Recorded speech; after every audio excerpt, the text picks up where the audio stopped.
Right, Anna, Right. fellow Antipodean. Yes. There's Yes. so many of you over here, of us. Yeah, of us. Yeah. Now, I was looking at YouTube, and back in 2008, it was your very first chat show with David Letterman about Fringe. Yeah. And I wanted, memories of that, because obviously a very exciting but nervous time. Oh my goodness, I couldn't believe that. I couldn't speak. Like my mouth was so clammy, and you didn't understand. That was my first ever is Letterman. He was so sweet to me.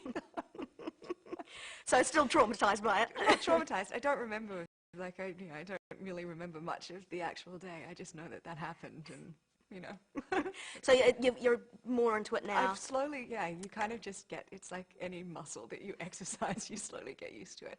Talk shows are still nerve-wracking though, because there's a live audience and you don't know what you're going to say, and also because you're not just talking about the show, which you kind of, you understand. It's like it's a skill that you get used to.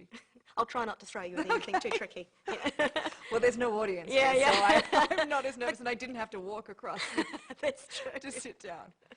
Now, beginning of season 4. Now, that's an achievement, really. I mean, a lot of TV shows on in America, and most only make it to the pilot. So this was my first US pilot too, and everyone said, "Oh, it's a pilot." I never get picked up.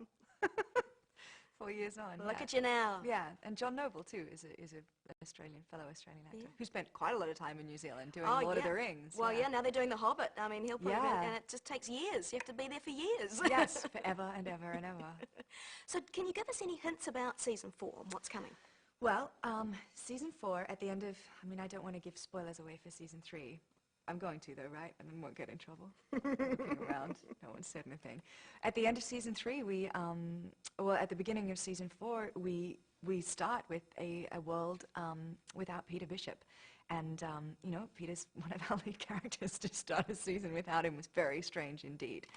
It's been really interesting because it sort of forces you to think about, it means that you get to play your relationships a little bit differently, and certainly having more contact and more kind of history with Walter has been great, because Olivia and Walter don't sort of do that much together. That's Peter's, Walter's Peter's charge.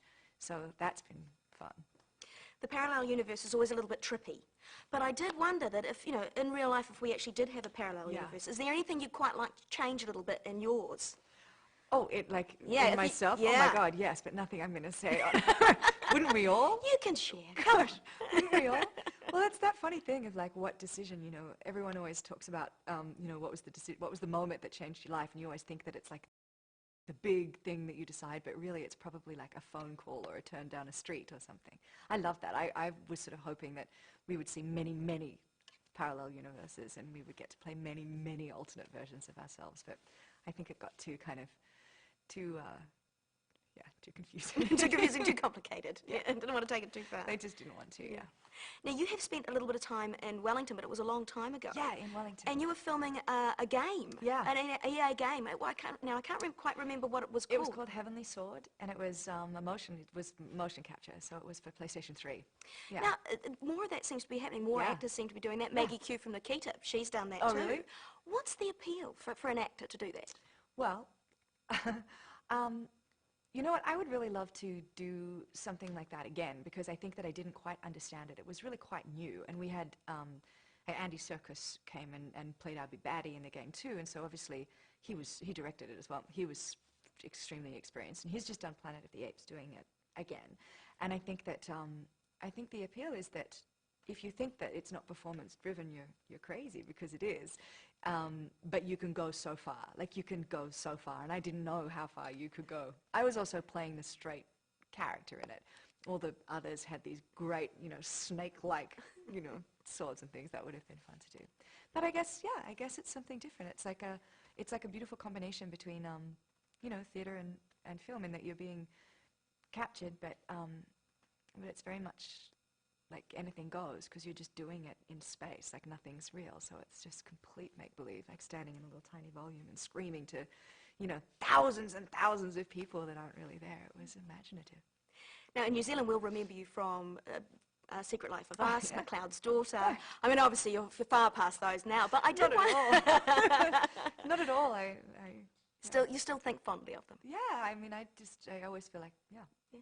I wonder though whether you still keep in touch with people back in Aussie about maybe little productions coming up that you could pop back for and still do. Absolutely. I mean, I still have like my Australian agent and yeah, and a bunch of mates still in Australia that I sort of keep. I mean, I hope I get to go back there. We do. A lot of shows here, only do, 13 episodes, and those people I see going back all the time, and I'm so jealous because we do 22. So it takes us, 10 months of the year, and then those 2 months are just so precious that you just kind of want to just regroup. But yeah, I mean, yeah, I hope I get to go home.